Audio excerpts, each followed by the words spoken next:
Welcome back to the AB Scale Project. I'm Krager, and this is Alpha Bravo.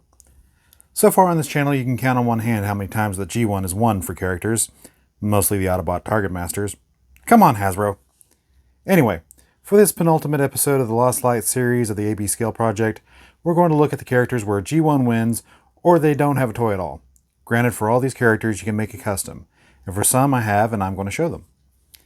Also for these characters, they don't have a huge history and lore, because otherwise they'd have more toys.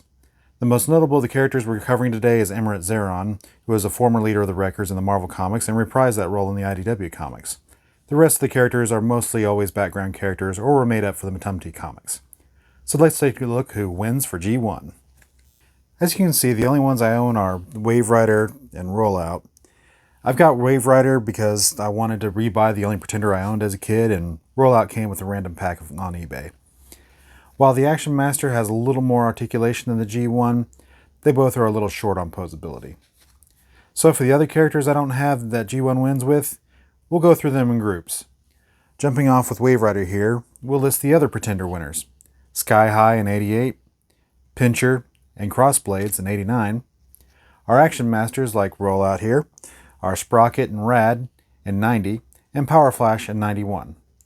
The only other convenient grouping we have left are the Power Masters from 88 like Getaway, Joyride, and Slapdash. The other G1 winners are Aquafin the Aqua Speeder from 93, Aquastar the Master Force Warrior from Japan in 1988, Deathwing the Lightformer from 93, Fizzle the Sparkbot from 88, and finally Boss the Turbo Master from 92. Now we're down to the characters that never got a toy or were made up for IDW. First, I'll look at the character that I had to repurpose for. For Animus, the guy who lied to get on the ethics committee, I'm repurposing this knockoff I bought at the zoo because it's a lion and it's somewhere around a Lux scale. One that can be purchased is Bob, Sunstreaker's pet from Shapeways by Trent Troop. Next, we'll get into customs I made for our remaining characters.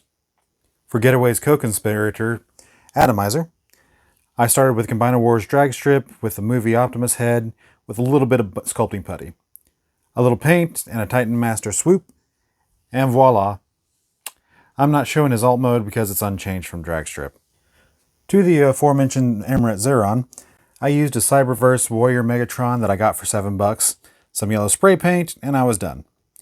He transforms into a tank with a gun missing because I removed the fusion cannon to make him more Zeron. I didn't make the grill face like Marvel Comics because in the penultimate Comics, he has a regular face. Next we have the evil Dr. Freud and his henchman Sunder. Sunder is still in process, but you get the idea. Freud is made from Prime Beast Hunter's Soundwave. I designed and printed a new head and chest to fill in where the Ravage would go.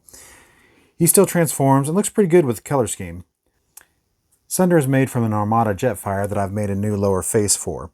He'll still transform like Jetfire did. He'll just have different colors in the end. And now for the character that I started in both Marvel and IDW Comics, but we've never seen his robot mode.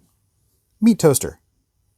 I made him from a BotBot Shredder Jack that I cut the nachos off of and painted him silver. He transforms into what is close enough to a toaster. Last I have Triple Deca. For some reason I couldn't find him when it came time to shoot this episode, but I made him from some Armada, Minicon, and Siege Target Master parts. He makes a tripod that works with Preceptor. With him and Toaster, you can remake the scene where you see both of them together. Sadly for the other members of the crew, they have no toys. Here's a list of the remaining characters. Some customs for these could be simple, like Toxin, who could be a Chrome Dome repaint, but for the time being, they remain figureless. So that wraps up this penultimate episode for the Lost Light crew for the IDW More Than Meets the Eye comics. There's still one character remaining that I haven't covered. Feel free to make your guess in the comments below. It's not that hard.